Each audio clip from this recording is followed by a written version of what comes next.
Hi everybody, welcome to another episode of D-Town TV, the weekly show for DSLR users of all makes and models. I'm Scott Kelby. And I'm Matt Klaskowski, and we're going to kick things off this week with a location shoot where you talked about shooting with a portable lighting unit. Yeah, we did a little thing on location with some portrait lighting, and really portable way to do it, kind of a cool thing. Let's check it out. All right, so here's what we're talking about. The Ranger Quadra, this little thing hanging over my shoulder, this little baby is the whole kit. This is the battery power pack that powers the whole system. This is the flash unit, and it weighs nothing. You can put this one in your pocket. This plugs into this, and this is your whole kit. This is it. This is studio lighting on location. Now, of course, this is going to be just a really bright, nasty flash. We're going to put a softbox over it to make the light softer and things like that. We're going to do a shoot in just a moment. Right behind me in that stairwell, I'm actually going to go down the stairwell. We're going to have a professional model. Julie's here. She's going to be at the top of the stairs. We're going to shoot her using this setup, which lets us take studio quality lighting on location. Now, how do we trigger it? I actually trigger it with this little thing. This little matchbook size thing is an Elinchrom Skyport, and this is made by Elinchrom too as well. This is what sits on top of your camera, and I can change the power of the flash on here wirelessly using this little puppy. So this is the whole kit. This, the little flash, this, the little battery pack, and this. Let's take a look.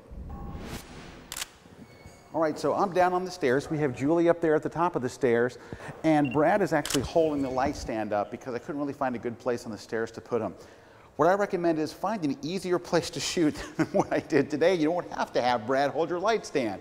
Okay, now let's take a few shots. I have the power pretty low on the actual pack itself, and we're shooting at 1/60th of a second. The reason why I'm at 1/60th of a second is I'm trying to get more of the ambient light in the room, more of the natural light that's already in here. When I started it and I took a test shot at like f200, the background was almost black. So I just lowered it down to 60, so now I'm starting to get some of the background. Let's take a couple of shots here. All right, ready, Julie? Okay.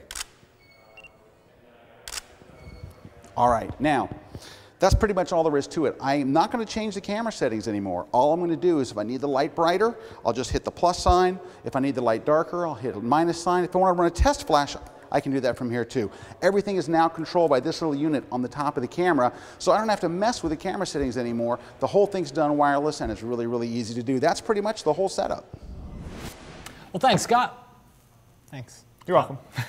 Hey, I was out on location with Moose Peterson, and Moose is a famous wildlife photographer, and he's just got a ton of tips to share when it comes to that. We're going to go check out one of them right now.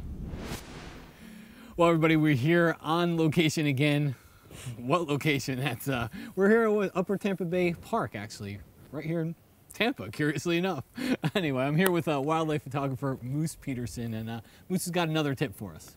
Thanks, Matt. It's kind of a simple one. I like keeping them simple.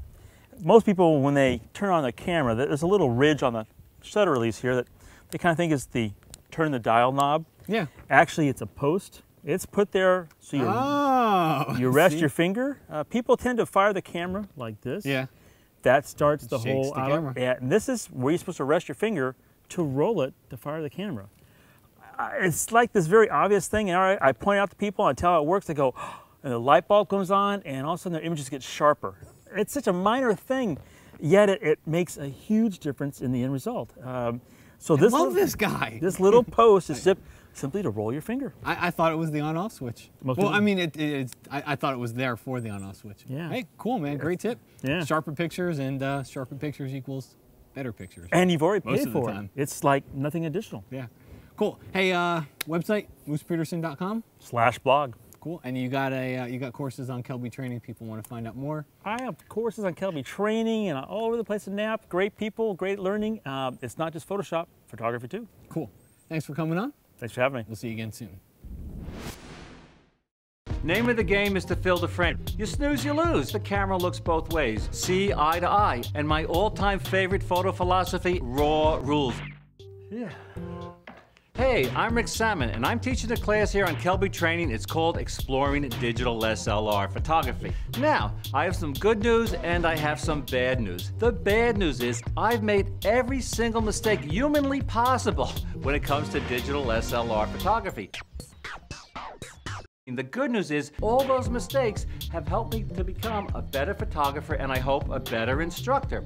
So if you sign up for my class, you're really going to be in for a wonderful digital photography learning experience.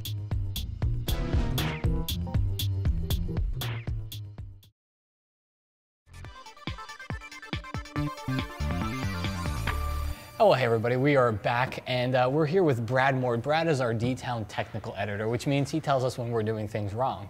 And, but anyway, back in season 1, we talked to, or Scott did a little segment on auto ISO, and mainly for shooting sports, but it's got more applications than that, and Brad's got some good tips for us. Yes, it does. So if you follow me on Twitter, you kind of know that I've been getting into concert photography. So one of the cool things is I've been using auto ISO for the concert photography because, you know, the lights are constantly changing, and, you know, even if you set, you know, on like aperture priority or shutter priority or whatever, you know, it fluctuates so much. So auto ISO really helps to kind of keep things a little more consistent.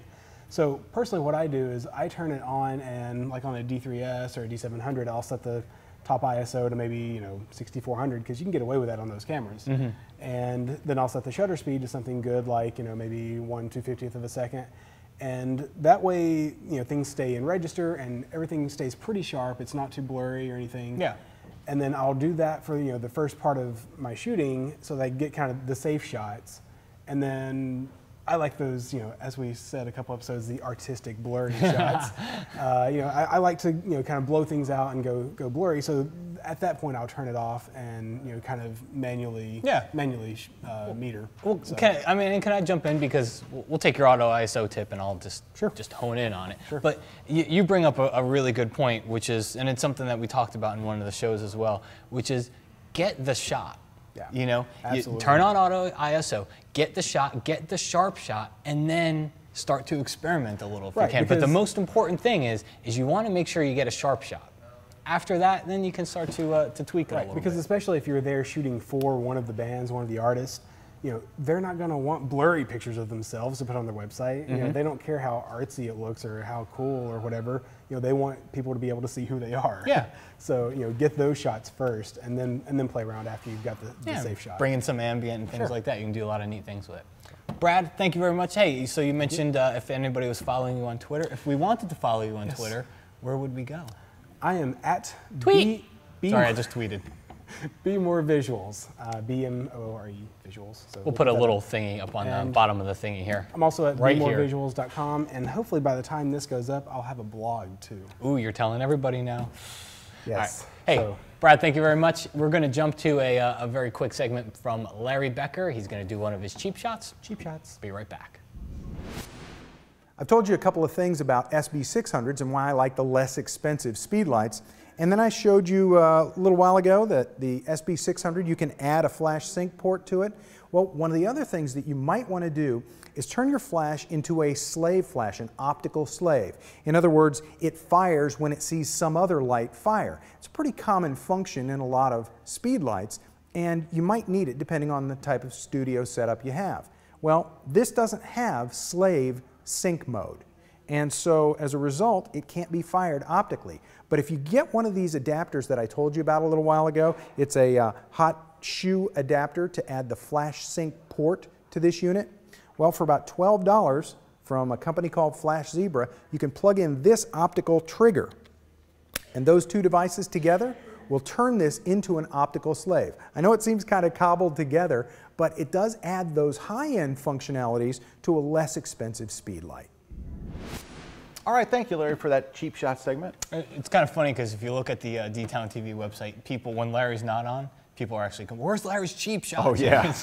he's got a good little segment there. Absolutely. We try to get Larry to do as many as we can, but juggling, sorry. Larry's a tough guy to pin down. All right, so I'm going to talk about a real-life situation. Recently, I got to shoot what's called in the United States soccer. Everywhere else in the world it's called football. But that game that they play with a white ball with little black spots on it, that's the game. And went to shoot the U.S. men's team versus El Salvador. Of course, 10% chance of rain. I get there. Raining the whole first half. I remember that night. I remember you were going to be out and thinking, man, that's going to... Anyway, luckily, Brad convinced me to throw some rain gear in there. I want to talk about rain gear and protecting your gear in bad weather. So the first stuff I want to talk to you about what I'm using. I'm using Think Tank's rain gear. I want to tell you how I wound up with it because I'm not affiliated with Think Tank or anything. But this is the gear here. is shooting an NFL game earlier this year, and a guy's got Aquatech stuff on there, and I'm like, how do you like your Aquatech? Because I hated the rain gear that I had. I really didn't like it. I think it was okay. It's just I never fell in love with it.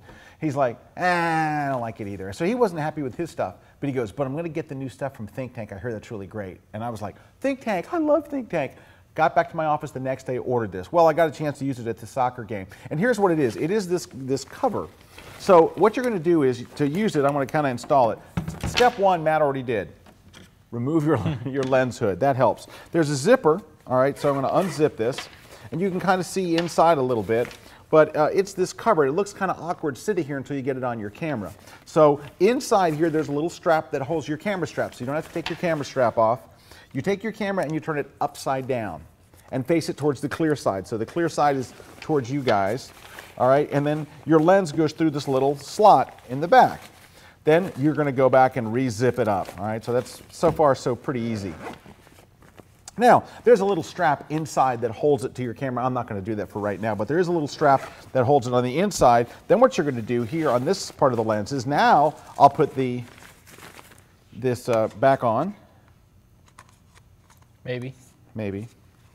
Close, there we go. There we go. And then you're going to strap this right around the end, like this. Now, believe it, oh, hey, nice job. I said maybe, nice, I never said I actually man, did it. Nice job.